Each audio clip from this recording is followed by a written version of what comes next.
Arestado ang isang misis at ang umano'y kabit nito matapos umanong mahuli sa loob ng isang motel sa Mandawi City, Cebu noong Marso 31.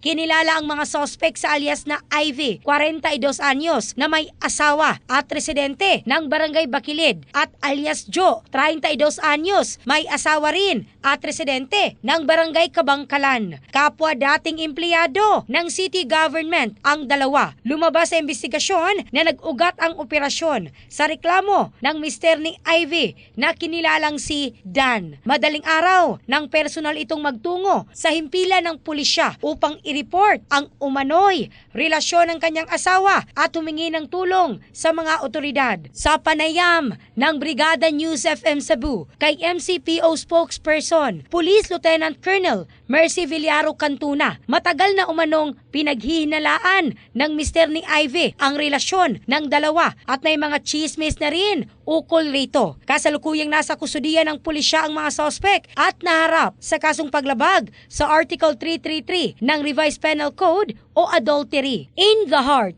of changing lives, ako si Michelle Craste ng Brigada News Philippines, the Music and News Authority.